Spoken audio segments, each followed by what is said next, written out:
کسی چیز پر ایمان لے آتا ہے، اور لفظوں میں بتا دوں، جو بندہ کسی چیز کی تصدیق کر دیتا ہے، جو آدمی، جو شخص، جو بندہ کسی چیز کی تصدیق کر دیتا ہے، وہ بندہ اس چیز کی تکذیب سے محفوظ و معمون ہو جاتا ہے۔ علامہ زمخشری نے اپنی کتاب میں تفسیر کشاف میں یہ ایمان کی ڈیفینیشن لکھی ہے، تعریف لکھی ہے کہ جو بندہ جس چیز کی تصدیق کر دیتا ہے، وہ بندہ اس چیز کی تکذیب سے محفوظ و معمون ہو جاتا ہے۔ اب اس تعریف کو سمجھانا چاہوں گا اپنے انداز میں آسان کر کے، یوں کہہ لو کہ جو بندہ کسی بات کی تصدیق کر دیتا ہے، کسی بات کی تصدیق کر دیتا ہے، وہ بندہ پھر اس بات کو جھٹلاتا۔ مثال دے دوں، یہیں آپ کے چک میں کسی کا کوئی معاملہ ہو، ٹھیک ہے، ایک بندہ ایک کی تصدیق کر دے، ایک بندے کی تصدیق کر دے، دوسرے کو جھٹلا دے، جب پنچایت بیٹھے پھر وہی بندہ جس کی پہلے تصدیق کی تھی، اب وہ اس تصدیق جس کی تھی اس کو جھٹلا نہیں سکتا۔ یہی تعریف کی ہے علامہ زمخشری نے تفسیر کشاف کے اندر کہ جو بندہ جس چیز کی تصدیق کر دیتا ہے پھر وہ اس کی تکذیب نہیں کر سکتا۔ یہی وجہ ہے کہ سیدنا صدیق اکبر رضی اللہ تعالی عنہ نے جب سے مصطفیٰ کی تصدیق کر دی ہے، ظالموں نے ظلم کی انتہا کر دی ہے، سیدنا صدیق اکبر نے کہا جان تمہارے حوالے، ایمان محمد کے حوالے۔ اسی طرح فاروق اعظم نے فرمایا کہ جب سے مصطفیٰ کی تصدیق کر دی ہے، جان تمہارے حوالے ظالموں، ایمان محمد کے حوالے۔ اسی طرح جب سے عثمان ذوالنورین نے مصطفیٰ کی تصدیق کر دی ہے، اسی وقت سے لے کر تا دم آخر یہی کہتے رہے ظالموں ظلم کی انتہا کرتے رہو، جب سے مصطفیٰ کی تصدیق کر دی ہے تم ظلم کرتے رہو، ہم اپنے برداشت کی انتہا کر کے دکھاتے جائیں گے، جان تمہارے حوالے، ایمان مصطفیٰ کے حوالے۔ باری آ گئی حضرت مولا مرتضیٰ کی، حضرت طلحہ کی زندگی پڑھ کے دیکھ لیں، حضرت معاذ بن جبل کی زندگی پڑھ کے دیکھ لیں، حضرت جبیر کی زندگی پڑھ کے دیکھ لیں، جتنے بھی صحابہ کرام ہیں، حضرت حذیفہ کی زندگی پڑھ کے دیکھ لیں، حضرت ابو یمان کی زندگی پڑھ کے دیکھ لیں، حضرت ابو سعید خدری کی زندگی پڑھ کے دیکھ لیں، حضرت ابو جبیر کی زندگی پڑھ کے دیکھ لیں، عبد الرحمن ابن عوف کی زندگی پڑھ کے دیکھ لیں، عبد الرحمن ابن صدیق اکبر کی زندگی پڑھ کے دیکھ لیں۔ سبھی نے ایک ہی نعرہ لگایا ہے ایمان لانے کے بعد، جب سے مصطفیٰ کی تصدیق کر دی ہے، ظالموں ظلم کی انتہا کر دو، تمہارے ظلم ہم پر کچھ نہیں کرتے۔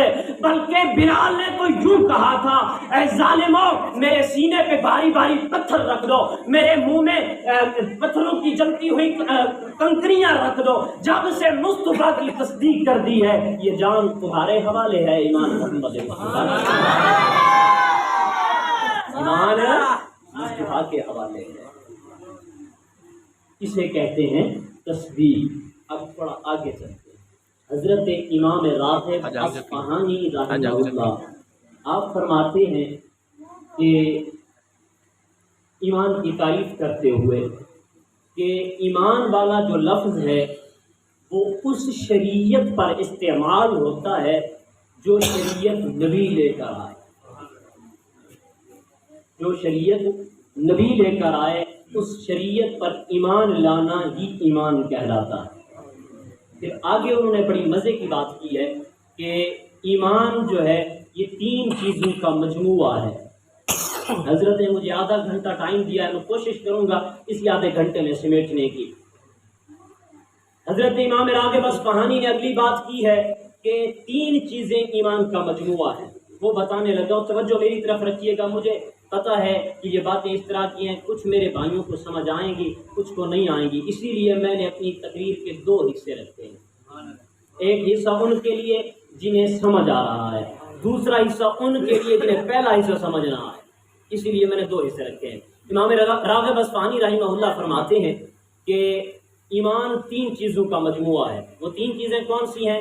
اقرار باللسان، اقرار باللسان، تصدیق بالقلب اور عمل بالارکان۔ عمل بالارکان، جس کے پاس یہ تینوں چیزیں موجود ہوں وہ صاحب ایمان ہے۔ وہ کیا ہے؟ صاحب ایمان ہے۔ اب اقرار باللسان کیا ہے، تصدیق بالقلب کیا ہے، عمل بالارکان کیا ہے؟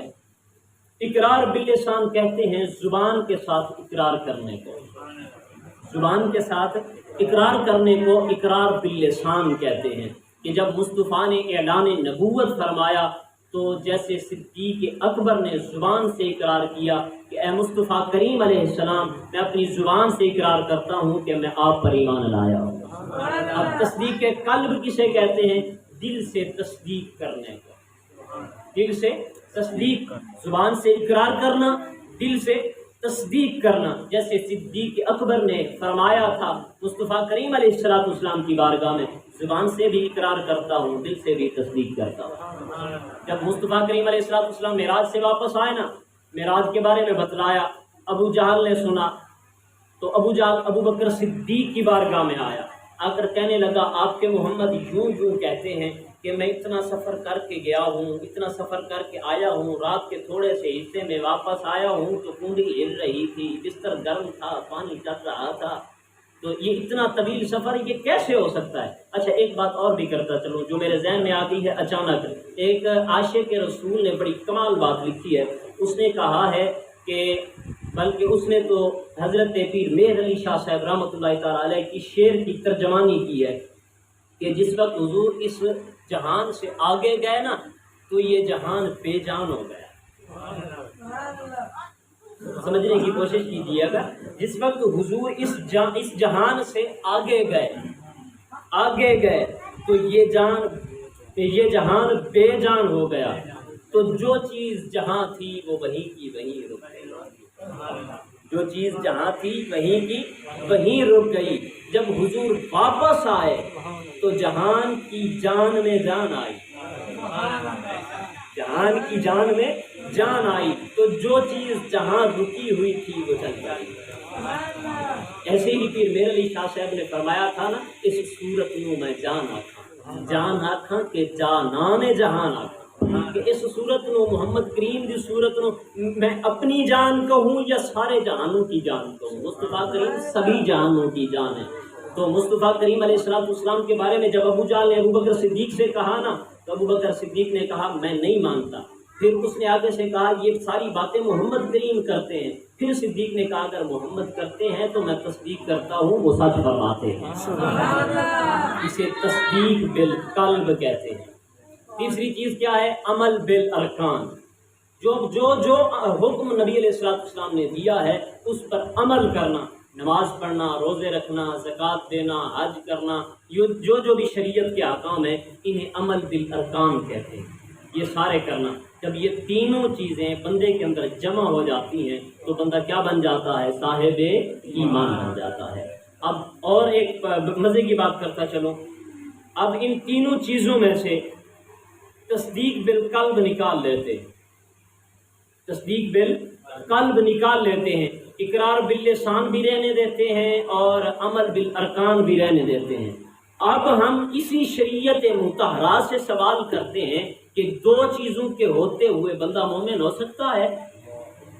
دو چیزوں کے ہوتے ہوئے تو شریعت مطہرہ ہمیں یہ سبق دیتی ہے، تاریخ کی کتابیں ہمیں یہ سبق دیتی ہیں، مصطفیٰ کریم علیہ السلام کی احادیث طیبات ہمیں یہ سبق دیتی ہیں، سیرت مطہرہ ہمیں یہ سبق دیتی ہے، آقا کے قول فعل یہ سبق دیتے ہیں، جس کے اندر یہ دو چیزیں ہوں، تصدیق بالقلب نہ ہو وہ بندہ مومن نہیں ہو سکتا، ایمان نہیں، اس کے اندر ایمان نہیں ہو سکتا۔ مثال دے دوں، عبداللہ بن ابی، اس نے حضور کا کلمہ پڑھا تھا، حضور کا کلمہ پڑھا تھا، حضور کے ساتھ بیٹھتا بھی تھا، حضور کے ساتھ چلتا بھی تھا، لیکن اس کے پاس تھا کیا؟ صرف اور صرف اقرار باللسان اور عمل بالارکان۔ حضور کے پیچھے نماز بھی پڑھتا تھا، حضور کے خطابات بھی سنتا تھا، دو چیزیں تھیں، عمل بالارکان اور اقرار باللسان۔ تو اللہ پاک نے اسے کیا فرمایا کہ یہ منافق ہے، یہ کیا ہے؟ منافق ہے۔ پھر منافق کے لیے اگلا حکم کیا ہے قرآن مجید کے اندر؟ ان المنافقین فی الدرک الاسفل من النار، اللہ کے عالم نے ارشاد فرما دیا منافق کے لیے جہنم کا سب سے نچلا درجہ ہے۔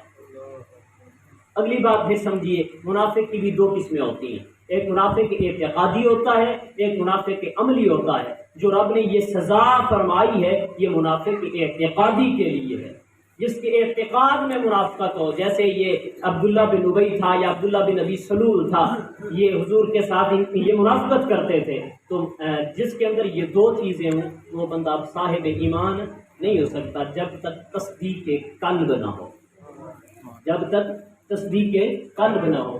یہ ہے ساری چیزیں ایمان کی۔ میرا ایک حصہ ہوا مکمل، یہ ساری ہیں ایمان کی۔